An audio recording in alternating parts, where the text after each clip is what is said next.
All right. How's everybody doing today? Hotep. Hey, this is Michael M. Hotep, founder of the African History Network, host of the African History Network show. I'm a talk show host, researcher, lecturer, writer, and historian.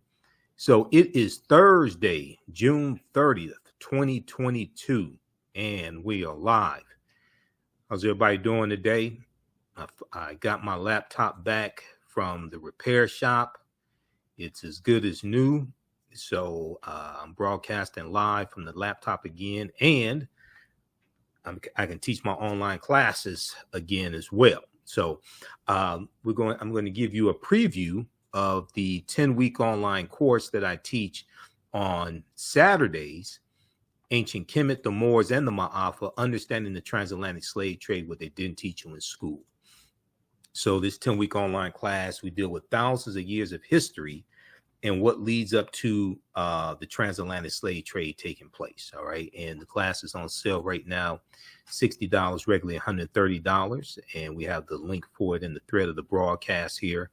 And it's also on our new website, theafricanhistorynetwork.com, theafricanhistorynetwork.com. All right. So how's everybody doing? And in this class, I do a PowerPoint presentation. We have book references, articles, video clips, everything. So you're going to learn a lot in it. All right. So I want to check and see how I'm coming through as well. Hopefully everybody can hear me all right.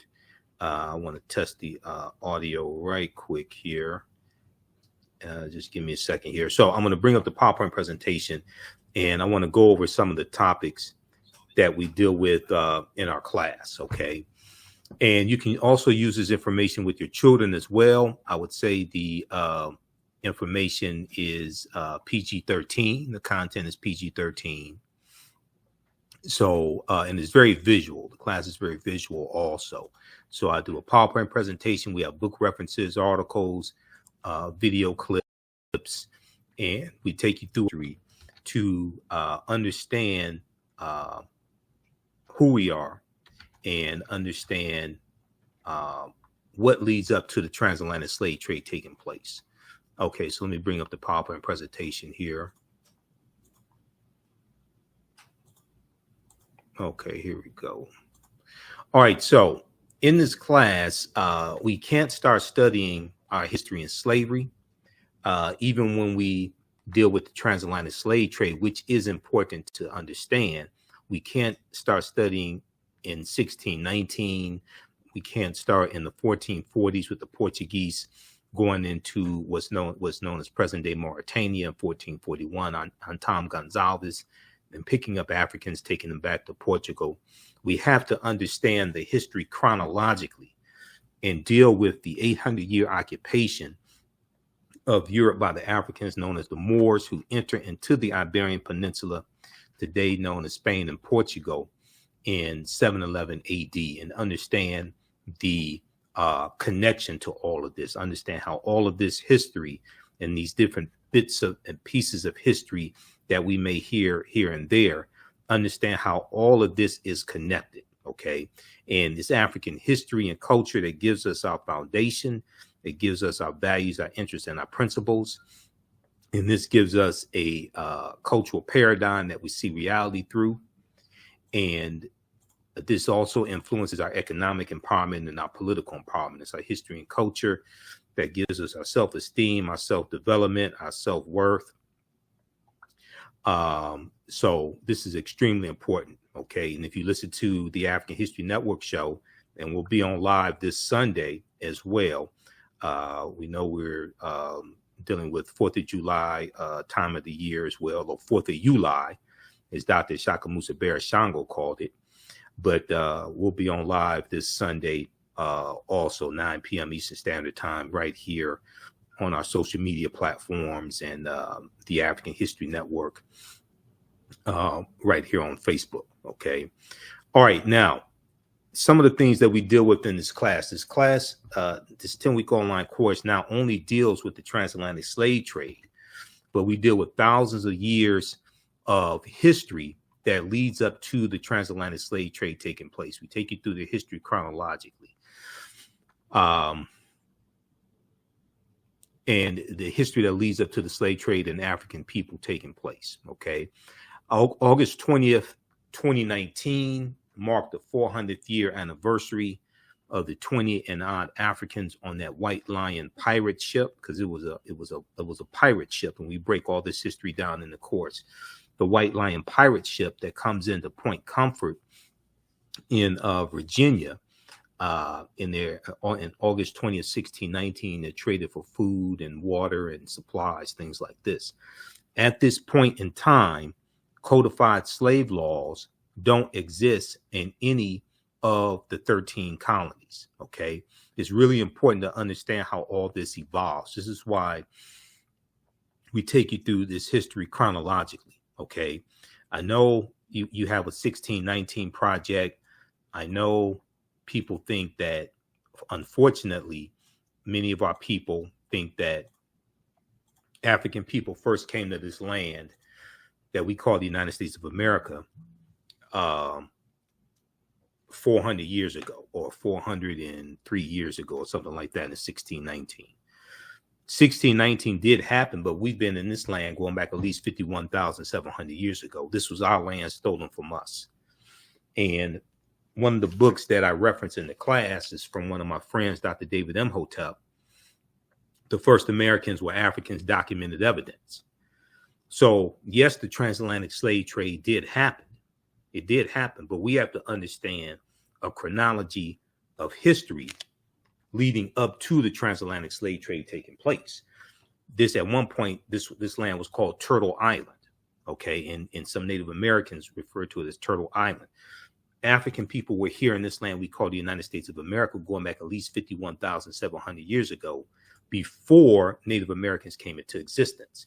And in my presentations that I did for Juneteenth this year, and there's one that we're broadcasting that I did on June 19th, 2022, out in Inkster, Michigan. In the presentations that I did, and the media interviews and things like this is one of the things that I talked about. Okay, this is why we have to understand this chronology of history. This is why this is so important. We did not come to this land. When we first came to this land, it wasn't conquered by Europeans and shackled in chains and enslaved. No, that history did happen, but you got to study the history, tens of thousands of years of history before that. Okay, so, and this is one of the problems with the 1619 project. It doesn't deal with that history prior to largely 1619. It talks a little bit about 1526, when the Spanish are taking Africans into the territory we call South Carolina and Georgia in 1526, 93 years before 1619. Okay, but it doesn't deal with the African presence thousands of years before that. Now, 2019 was known as the year of return, and many African Americans were reconnecting and still are reconnecting to Africa and traveling to Ghana and other West African countries. When we discuss the transatlantic slave trade, we have to first understand that African people are the original people of North, Central, and South America, and have been in the land we call the United States. Today we call the United States of America, or Turtle Island, or whatever you want to call it. We've been here at least 51,700 years. Okay, and these were the Khoisan, who come from Southern Africa. So some of the things that we deal with in the class: the 800-year occupation of Europe by the Africans known as the Moors, shocking archaeological discoveries that are causing experts to rethink everything. And when we deal with numerous archaeological discoveries in the class. Okay, you have to. You can't start in 1619. You can't start with roots. You can't start in 1441. Okay, you can't start in 1562 with Sir John Hawkins and the good ship Jesus and the English getting involved in the transatlantic slave trade. You got to go back thousands of years and deal with ancient Africa and how we get to the transatlantic slave trade. Okay, but when we look at these archaeological discoveries, and there was one that just came out of Egypt that dealt with 250 mummies that were being displayed and that were unearthed. May 31st, 2022, Associated Press and Washington Post and others reported Egypt unearths trove of artifacts, 250 mummies in ancient necropolis. Okay. And these are the sarcophagi, the painted coffins. There's archaeological discoveries that are taking place every other week. And the deeper they dig, the blacker the planet gets, the more research they do, the older we get. So when these archaeological discoveries come out, they oftentimes keep having to push back the timelines, and they keep talking about how these things are much older than we originally thought or we were originally told. Okay, so we deal with shocking archaeological discoveries that are causing experts to rethink everything. Insurance companies that took out insurance policies on slave ships and enslaved Africans on the plantations as well. Freemasonry, America and the founding fathers. We look at origins of the word of the terms America, etc., because you have to look at language as well. We break down why Africa is not named after a Roman general, Publius Cornelius Scipio, who takes the surname Africanus after the Battle of Zama in 202 BC, where he defeats Hannibal Barca. No, Africa is not named after him. He took his surname after the territory that he was conquering. This is why you have to understand history and language. What we do with what is the transatlantic slave trade? What were some of the events that led up to it starting? What role did Christopher Columbus play in the spread of the transatlantic slave trade? He's crucial to the spread early on of the transatlantic slave trade. He helps to lay the foundation for slavery, racism, capitalism, and exploitation of indigenous people. When did African people first come to the land that we call the United States of America as enslaved Africans? And we deal with, did Africans sell themselves into slavery? That complicated history also, because we had a cultural servitude history. African people traditionally did not have slavery. We had a cultural servitude system. We deal with Freemasonry, the fake Willie Lynch letter 1712, links to ancient Kemet, Egypt, and early Christianity, the first Holy Trinity of Asar, Aset, and Heru, and the origins of the Immaculate Conception story, and a lot more. This is a ton of information you're going to get in this class. It's over 50 articles that we reference. We have slides, video clips, everything. Okay. And when we look at the Washington Monument, okay, we're looking at African history, African culture. This is a ancient African symbol. Okay. The Washington Monument, called a Tekken. All right. And you've heard me talk about this before. There were about 1,200 Tekken Nu for plural, all throughout ancient Kemet. Today, they're less than 12. But this is a symbol from Freemasonry also, because the foundation of Freemasonry comes from the teachings in the Nile Valley region of Africa and the teaching in the lodges in ancient Kemet, and coming from the mystery, what are called the mystery systems. Okay. All right. So we see the Washington Monument here, and we see the Tekken here in Egypt as well. Now, there was a good article from face-to-faceafrica.com called Kemetic. It's called Cleopatra's Needle, how 3 ancient Egyptian obelisks ended up in New York City, London, and Paris. How 3 ancient Egyptian obelisks ended up in New York City, London, and Paris. So a lot of times when we see architecture, we see statues and things like this, we don't know that it is related to Africa. Okay. And in Meridian Hill Park in Washington, D.C., they have a waterfall in the shape of an Ankh, which is the African symbol of eternal life. Okay. The African key of life, because the layout of Washington, D.C. is a copy of the layout of ancient Kemet, the layout of ancient Egypt. And this is something that Tony Browder deals with in his book, Egypt on the Potomac. And this is one of the books that we use in the class. Now, you don't have to purchase any of these books in the class. If you want to get them for your library, you can. But we reference them in class, so it's easy for you to follow along. This book here deals with how the layout of Washington, D.C. is based upon ancient African principles. Okay. So we see the Tekken on the left is from London. Okay. We see the one in the middle, New York City, and the one on the right, Paris, France. Okay. And this is a symbol of resurrection coming from the story of Asar, Aset, and Heru. Now, ancient Egyptians, or the ancient Kemetic people, called obelisks tekenu. You'll see different spellings for the word tekenu, also tekenu for plural. And they were also used to tell the time in the past. Their pinnacles were basically covered in gold to reflect the sunlight.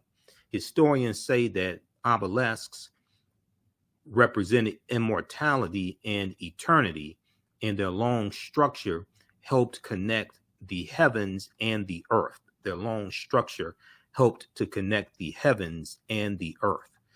Okay, now I'm going to post the information here once again so you can register for this 10-week online class, Ancient Kemet, the Moors, and the Ma'afa, Understanding the Transatlantic Slave Trade, where they didn't teach you in school. And it's on sale $60, regularly $130. We do the sessions live. All the sessions are archived and recorded. You can go back and watch it anytime. So a year from now, 2 years from now, you can watch the entire class. We also have this information at our new, very easy to use website, theafricanhistorynetwork.com, theafricanhistorynetwork.com, our new website. It shows up very well on your smartphone. It's very easy to navigate and order right from your smartphone and register for the classes and order the DVD lectures. Okay. So our next class is coming up Saturday, 2 p.m. to 4 p.m. Eastern Standard Time. And we have the information right here. Just click on register here, and it takes you to the next page, and you can register. Just click right here on enroll. As soon as you enroll, you can start watching content. Okay. And let me bring this up here to show you. It takes you to the next page here where the classes are housed, and just click on enroll, and you can start watching the content. And you can join us in class live also. All right, now let's continue here.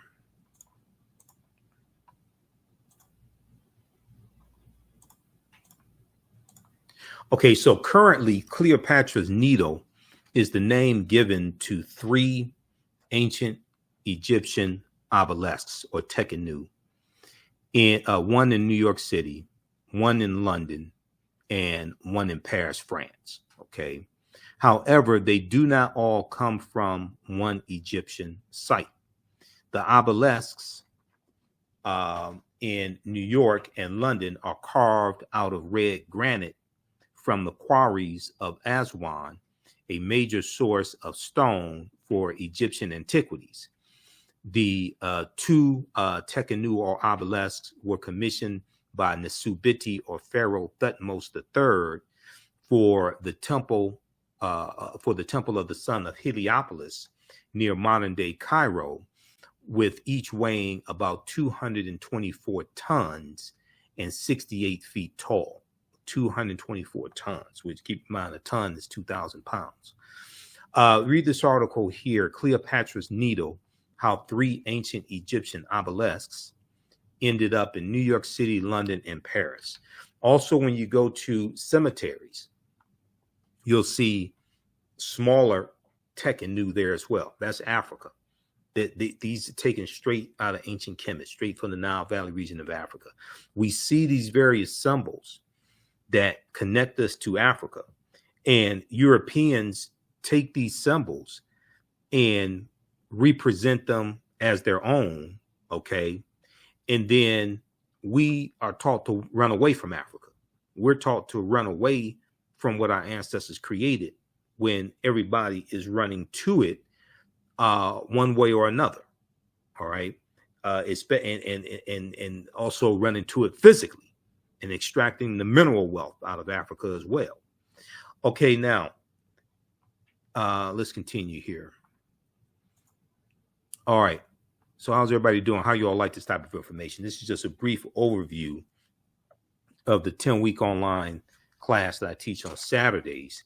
ancient Kemet, the Moors, and the Ma'afa, understanding the transatlantic slave trade, what they didn't teach you in school. And we also have this in a bundle pack, so you can register for this class as well as the class I teach on Sundays. You get, right, for a limited time only, you get both classes for $100. The class I teach on Sundays is From the Civil War to the Civil Rights Movement and Black Power, 1865 to 1968. Okay. And that's a fantastic class as well. That's a 10-week online course also. And you're going to learn a lot in that one. That second class we start, we teach this one on Sundays. So the second class we start in 1803 with the Louisiana Purchase and the Haitian Revolution. And we go throughout history chronologically to see what leads up to the transatlantic, see what leads up to the Civil War taking place. And we do a Reconstruction, Jim Crow era, World War II, Great Migration, World War I, Civil Rights Movement, Black Power Movement. Okay, so that's the second class that I teach on Sundays, From the Civil War to the Civil Rights Movement and Black Power, 1865 to 1968.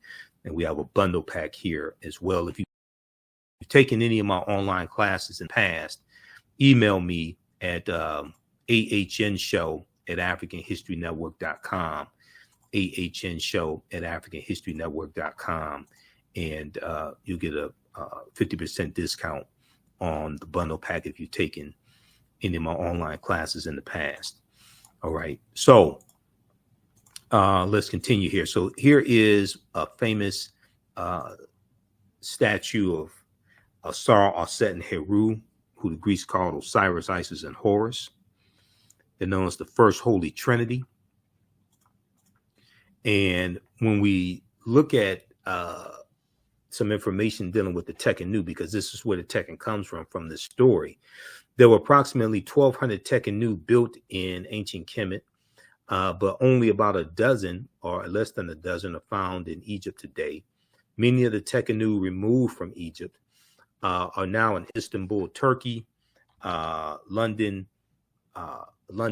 England, Paris, France, Berlin, Germany, New York, Rome, Italy, Vatican City, and elsewhere throughout the world. The Tekken Nu are now called obelisks by their new owners, and few people know their origin or that they symbolize the resurrection of the African king Asar. All right. This is from page 17 of Egypt on the Potomac by Tony Browder. And we know that Asar is cut up by his brother Set into 14 pieces. And 13 of those pieces are recovered by his wife Aset. And the 14th piece that was not recovered was the phallus. Okay. So the Tekken was erected to represent the missing piece of Asar's body. And the Tekken is a symbol of resurrection and transformation. Okay, this is what the Tekken represents. Okay, and it's a spiritual symbol. When we look at the movie Star Wars created by George Lucas, okay, George Lucas, his mentor is Bill Campbell, who wrote The Power of Myth. And an inspiration for the movie Star Wars is what's known as the Asarian drama, and the story of Asar, Aset, and Heru, and Asar being killed and being resurrected, and his death being avenged by his son Heru, who kills his uncle Set. Set kills Asar, and Asar's death is avenged by his son Heru. Now, we know that Freemasonry, the foundation of Freemasonry, are the teachings coming from the ancient Egyptian mystery system, the teachings coming from the Nile Valley region of Africa. Masonic temples are considered houses of light. And the term consider houses of light or temples of learning, Masonic temples. The term Mason that we see in Freemason. The term Mason means child of light and is a direct reference to the highest degree of the Kemetic Egyptian, of the Kemetic education system. Kemet's one of the original names for Egypt, referring to land of the blacks. The 33 degrees of instruction or teaching within Freemasonry represent a fraction of the 360 degrees of instruction that comprise the ancient Kemetic system of education. Yet with less than 10% of wisdom of ancient Kemet, Freemasons have held positions of influence and power throughout the world for over 200 years. Okay, and if you read page 33 of Egypt on the Potomac, Tony Browder breaks this down here as well. So we have to understand where these teachings come from, and we have to reclaim what our ancestors created. Okay, so and as you go through another book that we use in the class, a fantastic book. And once again, you don't have to buy any of these books to follow along in class. The excerpts that I'll share with you. This book here, I just got a new copy because my original copy of Nile Valley Contributions to Civilization I got in 1994, and it's beat up and the pages are falling out. So I just got a new copy of Nile Valley Contributions to Civilization by Tony Browder. So this is another book that we use in the class. A fantastic, fantastic book. This information is great to use once again with your children because it's a very visual class and there's video clips and things like this. So it really helps to keep them engaged. And they may not watch an entire 1.5 hour, 2 hour class at one time, but they can watch in the segments and you can share this information with them in segments also. Okay, now let's continue here. How do you all like this type of information? Give us a thumbs up, give us a heart, give us a like on this broadcast. 50 of the 56 signers of the Declaration of Independence were Freemasons. And 13 of the 39 signers of the U.S. Constitution were Freemasons also. Four of the first 5 presidents were Freemasons as well. Okay. So, and then we deal with some of the Neteru, the different forces of nature, the different deities in ancient Kemet. There's so much that we deal with in this course. I've been studying history for 30 years. I've been teaching for going back to 2010, and this class here evolved out of a 4.5 hour lecture that I did on this subject matter. And that 4.5 hour lecture was an accumulation of about 7 years of research. In this class, I've been teaching on and off since 2017. So it's evolved immensely since 2017. Okay. So Bastet, the first queen of Kemet in the mythology, wife of Asar, mother of Heru. Heru is the first Ka-rest, or what we call Christ, because Christ is a title, not a name. Christ meaning anointed or anointed one, coming from the word Ka-rest, the Kemetic word Ka-rest, Ka meaning spirit, rest meaning to rise. Ka-rest means the rising of the spirit. This is a very ancient concept, okay? And he resurrects Asar after Asar is killed by his brother Set. Here's another depiction of Bastet. You'll see her depicted oftentimes with a throne on her head. Her name Bastet means she of throne, because who sits on the throne in Kemet is matrilineal, is determined by the bloodline on the woman's side of the family, coming through the womb of a woman. It comes from the woman's side of the family, is matrilineal, as opposed to coming from the male side of the family being patrilineal. Bastet is associated with love and fertility. So we go with Heru being born on December 25th of a virgin birth to the virgin Bastet. And we deal with this story being told over and over again throughout various cultures, okay, with different people's names put on it. And then it gets represented to the world by Europeans as if they created this story themselves. And then it gets told to African people and we deal with the copy of the copy of the copy of the story, as opposed to going to the original story, which comes from our ancestors. And many of us have been taught to hate ancient Egypt, hate Egyptians. You look at the mythological story of the Exodus. Now, this may go outside the circumference of some people's awareness. Just because you disagree with it or don't like it does not mean it's not true. Just means you have to do some research to understand what I'm talking about. Okay. And I dealt with this when I did my presentation dealing with the origins of Easter. But we go from Osset in Heru, born of a virgin birth, December 25th, to the Black Madonna and Child, which was worshipped all throughout Europe, the Black Madonna and Child, okay, which comes from that story. And the Black Madonna and Child was worshipped throughout Europe even before the Moors went in 711 AD, which is a crucial period of history. The Moors' conquest of the Iberian Peninsula, and they settle in southern Spain, what they called Al-Andalus. All right, but then you get the European version, the decolorized version of this story with the white Mary and Jesus. Okay, now the letter J did not exist until 1630 AD. The letter J comes from the letter I. All right, the letter J didn't exist until 1630 AD, number one. Number two, what happens is, and why it's so crucial to understand this period of history, is that as Europeans come out of the Dark Ages in the 1400s, and we deal with that period of history as well, and we deal with the Crusades in 1096 AD, and we deal with the teachings that the Moors take into Europe that bring Europe out of the Dark Ages. As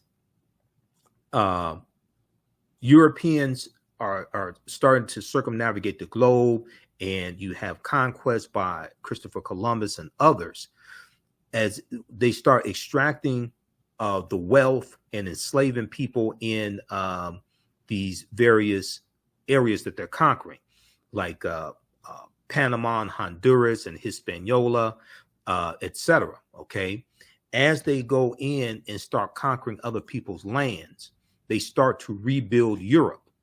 And as Europe becomes dominant, as you have a rise in European nations and European dominance, starting largely with Portugal and Spain, as you have a rise in that, you start having a rise in the European phenotype. Okay, so the European phenotype starts becoming dominant, and historical figures that were African get reinterpreted as European. Okay, so Michelangelo paints the Sistine Chapel, and he uses his aunt and uncle as the image of Adam and Eve, and he uses he depicts God as being white. He depicts the angels as being white. You look at Greek mythology, Hercules gets depicted as white. Hercules was originally African. You look at Zeus. Zeus gets depicted as white. Zeus was originally African. And actually, when you study the mythology, when you study Greek mythology, Zeus comes from Ethiopia. In the Greek mythology, Zeus comes from Ethiopia. Okay, when I was researching the story of Andromeda and Cassiopeia, and this is in Greek mythology, and this deals with two African women who you have astronomical constellations named after them. Okay, Andromeda and Cassiopeia. I was researching them, and there was a painting that I came across. There was a painting that I came across that dealt with depicting Andromeda and Cassiopeia as Europeans, and depicting the king of Ethiopia as a European. Okay, and they depicted them as Greeks. Okay, well, the Greeks did not conquer Ethiopia. All right, but if you if you didn't know that and you just saw the painting, then you would just think that. You'd think, oh, the Greeks conquered Ethiopia. No. Okay, this is why it's important to understand this history and understand these lies that have been told about this history as well. Okay, and your thoughts create feelings, your feelings create actions and behaviors, your actions and behaviors create results. What you do for yourself, what you do to yourself, and what you allow other people to do to you and get away with is based upon what you think about yourself. What you think about yourself is based upon what you have been taught about yourself. What you've been taught about yourself is based upon everything you've read, heard, and seen about yourself. Okay, so this is why this information is so important. So this critical period of history, 8th century AD, the Moors go into the Iberian Peninsula. You have Tariq ibn Ziyad. He crosses the straits. They go in from Morocco into the southern portion of the Iberian Peninsula, today known as Spain and Portugal, where they land. It was called Jebel Tariq, which means Tariq's mountain in Arabic. Okay, but it gets translated as Gibraltar, or called the Rock of Gibraltar. This was named after an African man named Moor, Tariq ibn Ziyad. Okay, so this is just a sample of the type of information that we deal with in the class. We look at different, we go through and briefly look at different African civilizations, and we take you throughout history. And once again, when we deal with the First Holy Trinity of Asar, Aset, and Heru, if we look here at Egypt on the Potomac, this is a critical piece of the class, and it's really critical to understanding this history. The story of Asar, this is page 95 of Egypt on the Potomac, of Nile Valley Contributions to Civilization. The story of Asar, Aset, and Heru is the first story in the recorded history of a man of a holy royal family, the Trinity: Immaculate Conception, Virgin Birth, and Resurrection. Okay, evidence of this Trinity is known to have existed in ancient Nubia, or Ta-Nehesi, and Ta-Nehesi is the mother of ancient Kemet, is known to have existed in ancient Nubia as late as 3300 BCE. It's important for people to understand this, because we've been taught, especially in organized religion, and I'm not attacking anybody's religion, but you have to understand the origins of that religion. We've been taught in organized religion, especially Christianity, oftentimes to hate Africa and hate Egypt, and not understand where these stories come from that are in the Bible. You're dealing with you're dealing with a reinterpretation of very ancient African stories coming from the Nile Valley region of Africa, especially ancient Kemet, coming from Mesopotamia, coming from Sumer, things like this. Okay, you're dealing with a reinterpretation of these stories, largely depicted as Europeans, oftentimes. Okay, but the story of this First Holy Trinity goes back to Ta-Nehesi as late as 3300 BCE, before the Christian era, before Christ. This is an ancient African story. So evidence of the Trinity is known to have existed in ancient Nubia, or Ta-Nehesi, as late as 3300 BCE, carved on the walls of the Temple of Luxor around circa 1380 BCE. Okay, are scenes which depict the following. Okay, so you have the Annunciation, the Immaculate Conception, the Virgin Birth, and the Adoration. This is African. This comes from our ancestors. In the lower panel, you'll see the first depiction is the Annunciation. The Neter Dehuti is shown announcing to the Virgin Aset the coming birth of their son Heru. This is the Annunciation. The second depiction, you see the Immaculate Conception, the Neter Neph, Kenph, the Neter Neph, who represents the Holy Ghost. And the Neter Het Heru, who Greeks call Hathor, are symbolically impregnating Auset, the virgin, by holding Ankhs, which is the eternal symbol of life, the African symbol of life, holding Ankhs, Ankhs, to the nostrils of the virgin mother to be Auset. This is the Immaculate Conception. That if you grew up Catholic like I did, or if you go to Sunday school and a Protestant church, things like this, you'll learn about the Immaculate Conception. Okay, but did they tell you the Immaculate Conception was African? Then you have the adoration.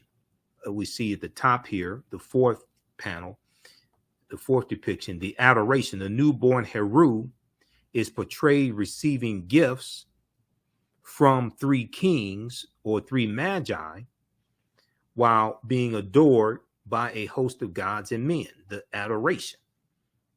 So, and the three kings comes from the three stars in Orion's belt, Orion the hunter.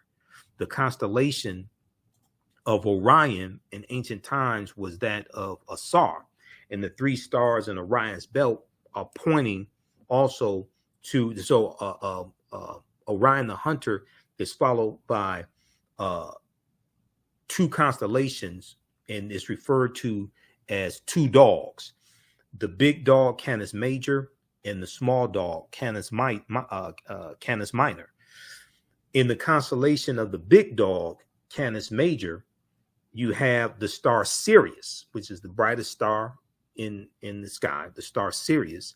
And we know that the three stars in Orion's belt, okay, at a certain time of the year, three stars in Orion's belt point to the star Sirius. They fall in line to the star Sirius as well. In the story of the three wise men going from the Orient, Asia, to Bethlehem to adore the baby Jesus or Yeshua, in the story, they say that they followed a star in the east. Okay. But when you look at a map, Bethlehem is to the west of Asia. Okay, when you look at a map, when you look at it geographically, Bethlehem is to the west of Asia. So why did they see a star in the east and go west? I mean, it's a story. This may go outside the circumference of some people's awareness. It's a story. Okay, it's a story. But anyway, let's continue. All right, so we look at things like evidence that prove African people sailed to the Americas long before Christopher Columbus. We deal with the African presence going back at least 51,700 years ago, but we can look at information from Christopher Columbus himself. According to a renowned American historian and linguist, Leo Weiner of Harvard University, one of the strongest pieces of evidence to support the fact that African people or Black people sailed to America before Christopher Columbus. Now, Columbus never came to the land that we call the United States of America. He comes to the Americas. The closest he came to this land was Cuba, which is 90 miles away. So in the class, we show you where he goes on his 4 voyages. This is why it's important to look at this, understand his history chronologically. We know he had Moors navigating some of his ships. We know that he's using nautical instruments based upon the technology that the Moors introduced into Europe. One of those nautical instruments is called an astrolabe as well. So everything that we taught Europeans came back to kick us in the behind. Okay. And and this is why I say I wish we had never taught them. Okay. Everything we taught them came back to kick us in the behind. So before Christopher Columbus was one of the strongest pieces of evidence to support the fact that Black people sailed to America before Christopher Columbus was a journal entry from Columbus himself. In Leo Weiner's book, Africa and the Discovery of America, he explains that Columbus noted in his journal that the Native Americans confirmed black-skinned people had come from the southeast in boats trading in gold-tipped spears. This is what Columbus wrote in his own journals, because he kept a journal. So did Bartholomew de las Casas, Right Reverend Bishop Bartholomew de las Casas, who sailed on some of Columbus's voyages with him as well. And he ends up writing 2 books about this, Tears of the Indians. And I read his books, Bartholomew de las Casas books, back in college. So the discovery, then you have the discovery of narcotics in Egyptian mummies as well, has left some historians amazed. So there's different archaeological discoveries that we look at, different evidence of the African presence here in the Americas. Also, when we look at Dr. David Imhotep's book, The First Americans Were Africans, Documented Evidence, we know page 13 of his book, page 14 of his book, I should say, deals with the discovery made by Dr. Albert Goodyear in Allendale County, South Carolina in 2004. Okay. And this discovery, they found 13 different types of evidence, fairly documenting an African presence in the land that we call the United States of America. Okay, this is in the territory we call South Carolina. They found artifacts, architecture, campsites, carving, Egyptian writings, footprints in lava, genetic M174D haploid groups dealing with DNA and genetics. They found linguistics, paintings, skulls, skeleton structures, and tools. They found 13 different types of evidence, fairly documenting an African presence in this country going back at least 51,700 years ago. And these are the Khoisan, who have the oldest DNA on the planet. They come from Southern Africa. They're the ancestors to the Ainu and the Twa. And they were here in this land as well. These are the short-statured Africans. Okay. So this is Dr. Albert Goodyear here, and we reference the First Americans Were Africans, Documented Evidence in the class also.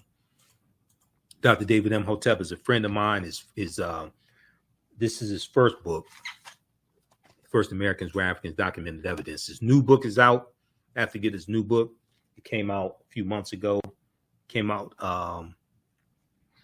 think came out late 2021, because I interviewed him October 12th, 2021 on Columbus Day.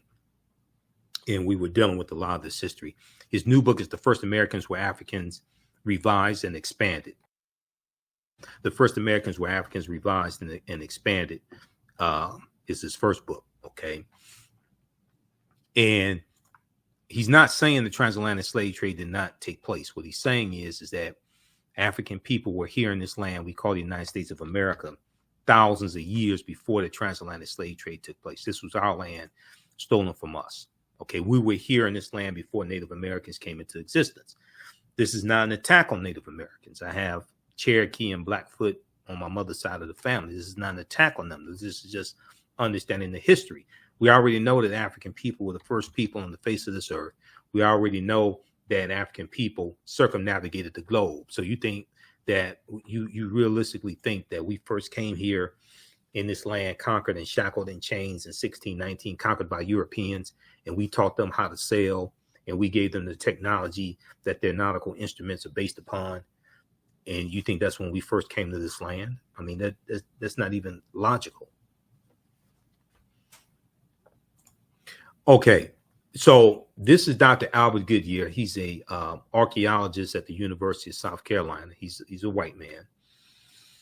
This is an article from ScienceDaily.com that deals with his discovery. There are other articles about it that you can read as well.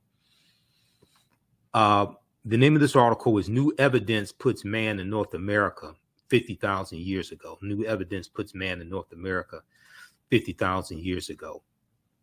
This article is from November 18th, 2004. Here's a summary of the article from ScienceDaily.com. Radiocarbon tests of carbonized plant remains.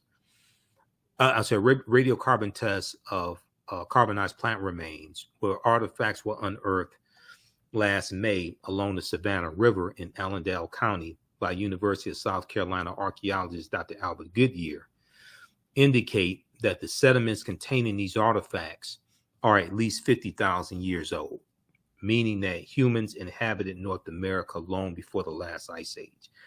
You can read the entire article. This is just a summary of it, okay? And they're talking about the Khoisan. So the Khoisan have the oldest DNA on the planet, as I stated. An October 2012 genetic study published in Science magazine found that the Khoisan in Southern Africa, including South Africa, are the oldest ethnic group of modern humans, with their ancestral line originating about 100,000 years ago. The Khoisan, formerly called by the derogatory term Bushmen, are genetically unique, and no other currently known population had separated so early from our common modern human ancestor, according to the report. So here's a picture of two Khoisan women. Now, the Khoisan live mainly in southern Africa in territories spanning Botswana, Namibia, Angola, Zambia, Zimbabwe, and South Africa. They are largely divided into two groups: hunters and gatherers, or gatherers, the Sans people, okay, S-A-N-S, and keepers of livestock, the Khoi people. The Khoisan languages include the distinctive click sounds that are not found in the languages of their neighbors. The distinctive click sounds that are not found in the languages of their neighbors. Now, the movie Black Panther, and we deal with the movie Black Panther here in the class also, because the movie Black Panther connects us to African history and culture and language and spiritual systems, things like this. The movie Black Panther is very deep. The language spoken in the film Black Panther is isiXhosa, okay? And isiXhosa is a Bantu language. And isiXhosa has the click sounds in it also, okay? And Bantu is a group of 500 African languages. And there's a slide I want to go to here dealing with Bantu. But isiXhosa is a Bantu language. Kiswahili is a Bantu language as well. And let me find this here. Okay. So what is Bantu? Bantu is a group of some 500 languages belonging to the Bantoid subgroup of the Benue Congo branch of the Niger Congo language family. The Bantu languages are spoken in a very large area, including most of Africa, from southern Cameroon eastward to to Kenya, and southward to the southernmost tip of the continent. 12 Bantu languages are spoken by more than 5 million people, including Rundi, Rwanda, Shona, isiXhosa, or Xhosa, which is the language spoken in the film Black Panther, and Zulu or Amazulu, okay? Now, Swahili or Kiswahili, which is spoken by 5 million people as a mother tongue and some 30 million as a second language, is a Bantu lingua franca important in both commerce and literature. So this is Britannica.com has some information on Bantu languages.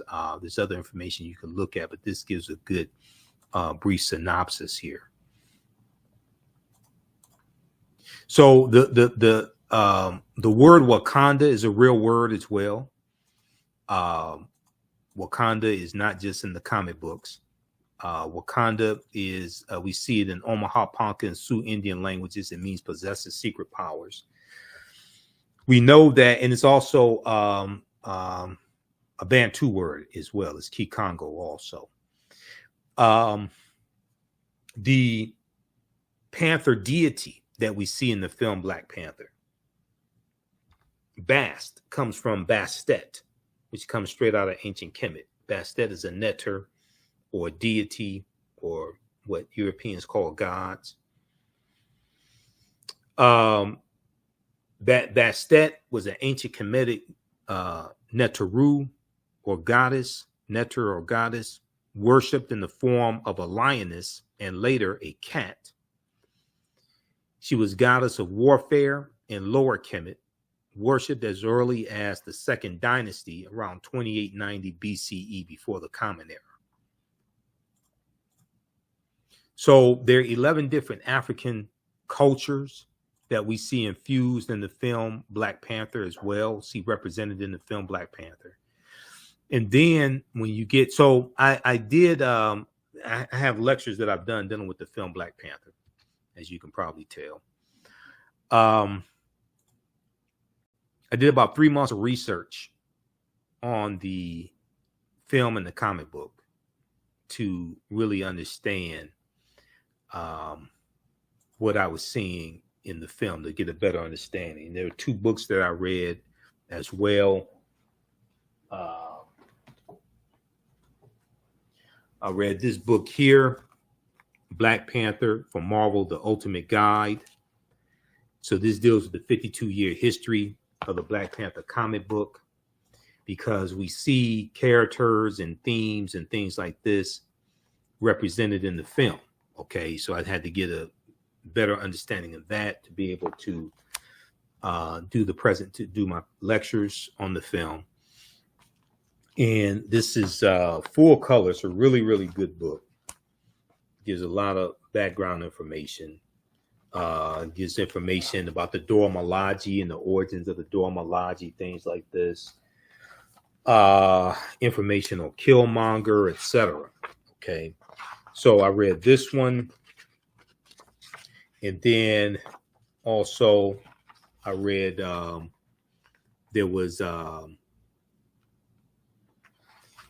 this other book here that deals with the film, and it has interviews with the cast members and director, etc. Marvel Black Panther, the official movie tie-in.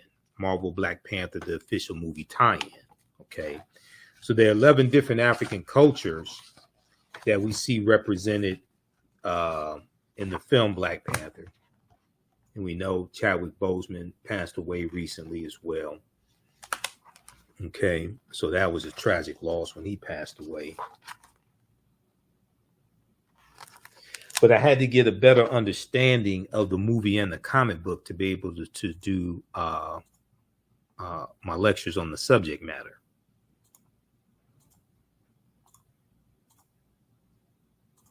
So when we look at the Wakandan religions, and Wakanda is made up of 18 different tribes also. Wakanda is not just one clan or one group of people. They're made up of 18 different tribes.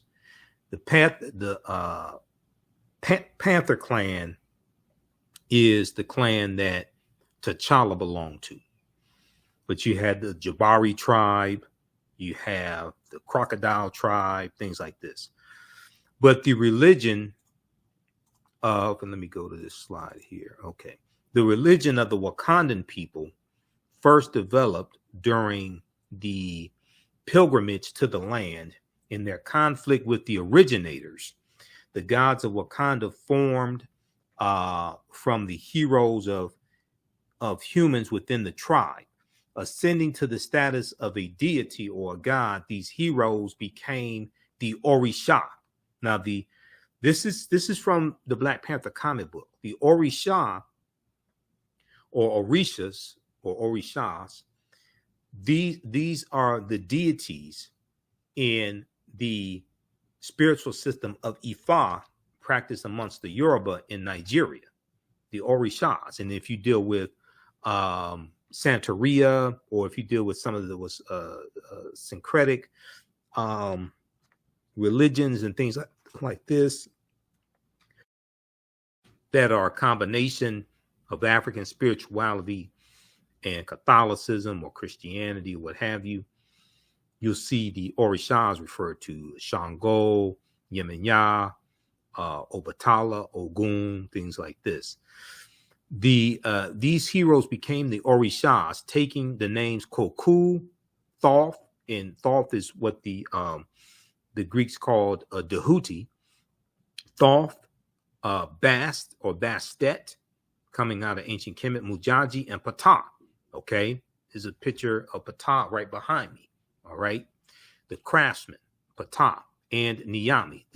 So a lot of this just comes out of ancient Egypt, ancient Africa. The Orishas' origins date back to the ancient Egyptian beings known as the Ennead. This is straight from the comic book. Okay, the Orishas' origins date back to the ancient Egyptian beings known as the Ennead. Well, what's the Ennead? Ennead in Greek means group of 9, and the Ennead refers to like the 9 original Neteru, so to speak. In addition to the development of these deity, the people of Wakanda became segmented into various cults that worshipped various, according to the comic book, animal gods of the area. Now, African people didn't worship animals as gods. What they worshiped, what they saw was that we're all part of nature. African people are part of nature. The animals are part of nature. And that all of that comes from the creator. Nature comes from the creator. So they saw they respected the gifts that the creator gave each one of the animals, whether it's the keen eyesight that a falcon has, whether it's the keen sense of discernment and taste and judgment that a canine has, what have you. African people didn't worship animals as gods. They honor and respected the gift that the creator gave the animal. Each animal has unique gifts, okay, whether it's the scarab beetle that rolls up its eggs in the dung of cows, okay, and they're called dung beetles also.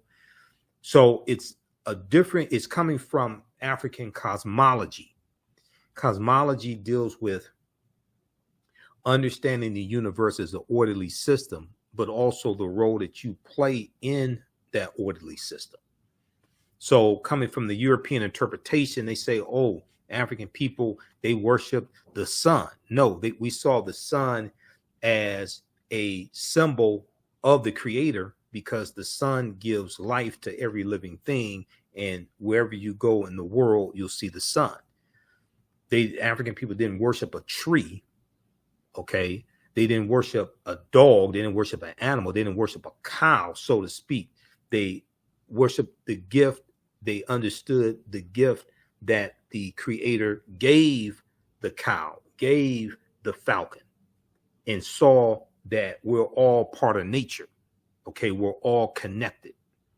So in addition to the development of these gods, the people of Wakanda became segmented into various cults that worshiped various animal gods or deities of the area. The most famous cults included the Black Panther cult and the White Gorilla cult. This is straight from the Black Panther comic book. 18 tribes in total developed in the country of Wakanda and included the lion cult, crocodile cult, and hyena. So we go through and look at the African influence on the film Black Panther, the 11 different African cultures coming from Ethiopia, Nigeria, and different things like this, ancient Kemet, etc. The movie Black Panther is a deep movie on multiple levels. So I mentioned the Ennead just a minute ago. What are the Ennead? The Ennead means group of 9 in Greek, in the Greek language. In Kemet, ancient Kemet, they were called Pesjet. The 9 Neteru were Atom, the sun, Shu, the air, Tefnut, moisture, Geb, earth, Nut, sky, which is refers to as the sky, Asar, who the Greeks called Osiris, Oset, who the Greeks called Isis, Set, who is the brother of Asar, and Nephthys. Okay, if you look at page 274 to 277 of Ancient Egypt, and this is another book that we use in the class as reference. You don't have to buy any of these books, but this is another book we use as reference in the class. They break this down. This book here, it's a huge book. Oh no, that's my Civil War. That's for my other class that I teach. This is my Civil War book. This book here.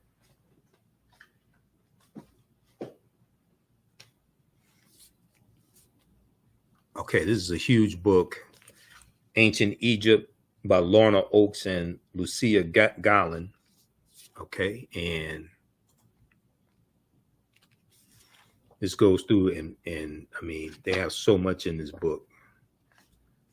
This goes through and breaks all this stuff down. So we use this as reference. This book was about $10 when I got it. I got this at Barnes and Nobles or Borders Books or something like this. This is the tomb of Nefertari.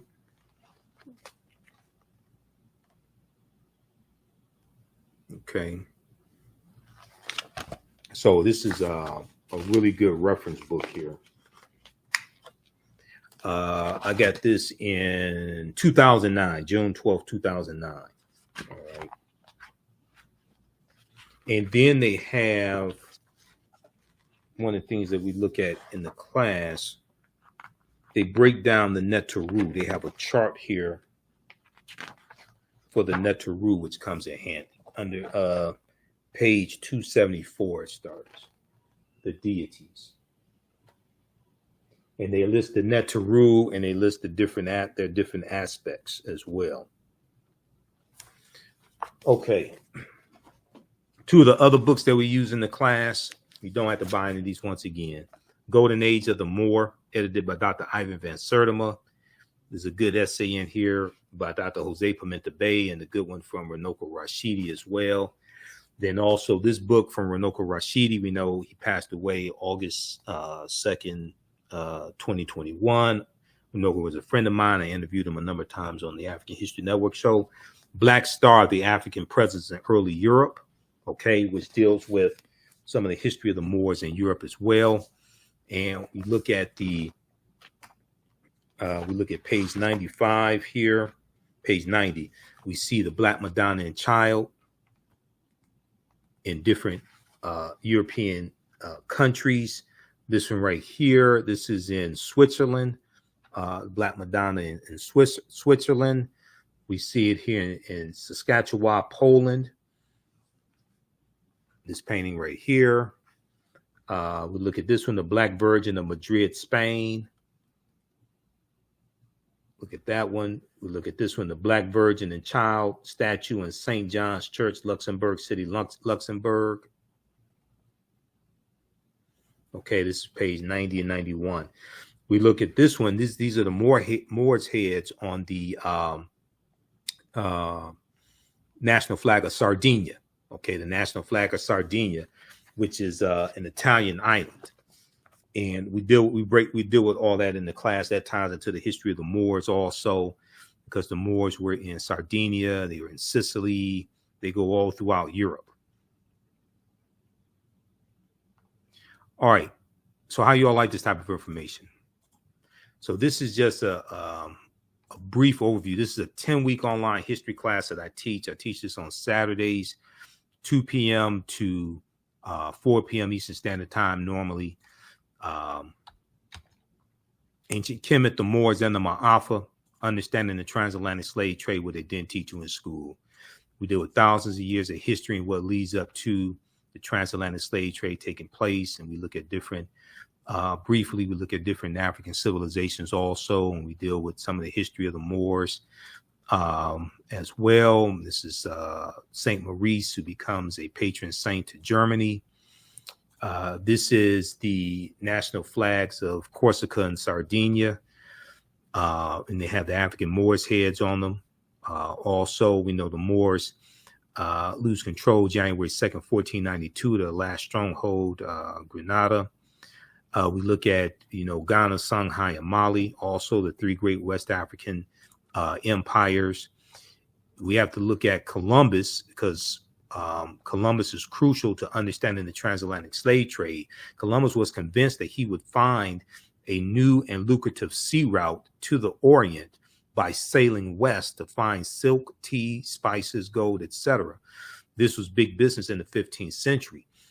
Columbus intended to chart a western sea route to China and the fabled gold and spice islands of Asia. Instead, he landed in the Bahamas, becoming the first European to explore the Americas. It became the first European to explore the Americas since the Vikings set up colonies in Greenland and Newfoundland during the 10th century AD. Now, Europeans lost their trading route to Asia because of the fall of Constantinople to the Ottoman Turks.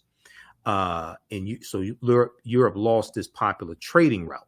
The Ottoman Turks captured Constantinople and thus diverted the trade in Eastern European slaves away from the Mediterranean to Islamic markets. The Italians increasingly looked to North Africa as their source for slaves. Okay. Now Columbus never found that sea route to the west also. Okay. He was determined to find a direct water route west from Europe to Asia, but he never did. Now, what he did find, these island nations are still dealing with the repercussions of what happened over 500 years ago and being conquered by the Spanish. Columbus goes into the Bahamas. That's on his first voyage, which he set sail August 3rd, 1492 on the Nina, the Pinta, and the Santa Maria. He goes into the Bahamas, which he calls San Salvador. He goes into Cuba, Hispaniola. We know the western third of the island of Hispaniola is where Haiti is today. The Spanish call it Santo Domingo. The French call it Saint Dominique. The French take over that western third of the island of Hispaniola in 1697 from the Spanish. His second voyage, September 1493, he goes into the West Indies and Puerto Rico, also Jamaica in 1494. Third voyage, May 1498, goes in Trinidad and Venezuelan mainland. Fourth voyage, May 1504, goes into Panama and Honduras in Central America. He never comes to the land that we call the United States of America. If you go to history.com and search for Christopher Columbus, they have some good information there. But he never comes to the land that we call the United States of America. Okay. Give us a thumbs up, give us a heart, give us a like on this broadcast. And we go through and look at this history chronologically. We look at what was the transatlantic slave trade, what leads up to it. We know in 1488, Pope Innocent VIII accepted a gift of 100 Moorish slaves from King Ferdinand of Spain, and then distributed these Moorish slaves to various cardinals and nobles. We go through and look at geography also. And so this is just a brief overview of the class, okay? This is a 10-week online class that I teach ancient Kemet, the Moors, and the Ma'afa, understanding the transatlantic slave trade, what they didn't teach you in school. So if you like any of this information, you can register for this course. We have the information at our new website, theafricanhistorynetwork.com. If you go to the old website, africanhistorynetwork.com, it's going to redirect you to the new one. Our new website is theafricanhistorynetwork.com. I teach this class on Saturdays, 2 p.m. to 4 p.m. Eastern Standard Time. This class, Saturday, July 2nd, 2 p.m. to 4 p.m. Eastern Standard Time. The class is regularly $130. It's on sale $60. Sundays, I teach from the Civil War to the Civil Rights Movement and Black Power, 1865 to 1968. So that next class is Sunday, July 3rd. You can join us in class. As soon as you register, you can watch the archive content. You can watch the class we did a couple of weeks ago. I got my laptop back from the repair shop because the charging system died on this. I just got it back this week. So we'll have class this weekend, and we'll have, I'll do my radio show, the African History Network show. The radio station will be shut down for the 4th of July weekend, but we're going to broadcast on our social media platforms and on my Blog Talk Radio network also. So we'll be on Sunday live, 9 p.m. to 11 p.m. Eastern Standard Time. The African History Network on Facebook and Michael M. Hotep on YouTube. You can support us also through Cash App and PayPal, paypal.me/the AHN show, and through Cash App, $ the AHN show through Cash App. This is our official Cash App account, $ the AHN show, SHOW. When you go to it, it'll say Michael and show my picture there. These other ones are fake African History Network Cash App accounts that I'm still trying to get shut down. I've launched Cash App has launched an investigation, so I'm still trying to get them shut down. Okay, but you can register for the class. It's on sale $60, regularly $130. We have a bundle pack also where you get both classes for only $100. It's actually about a $385 value because you get some bonus lectures from me also in digital format as well. So we have the bundle pack here at our new website also. And if you've taken any of my online classes in the past, since I've been teaching them since 2017, email me at ahnshow@africanhistorynetwork.com. You get a 50% discount. Email me at ahnshow@africanhistorynetwork.com. You get a 50% discount on the classes. Okay. All right. So hopefully you like this type of information. Give us a thumbs up, give us a heart, give us a like on the broadcast. You can register for the class now. As soon as you register, you can start watching the content. You can join us in class. Also live. Once again, you don't have to be live in the class. We do the sessions live. All the sessions are archived and recorded, so you can go back and watch them anytime. Okay, so a year from now, 2 years from now, you can go back and watch the entire 10-week course, and you can watch from around the world as well. Okay, so we have the information here. Thanks for joining us today. Follow us on our social media platforms, the African History Network on Facebook. Turn on live notifications so you know when we go live. Michael M. Hotep on YouTube. Also Instagram, Michael M. Hotep on Instagram as well. And the AHN show on Twitter. All right, we have to get out of here. Remember, right now it's correct wrong behavior. It's not over till we win. Wakanda forever.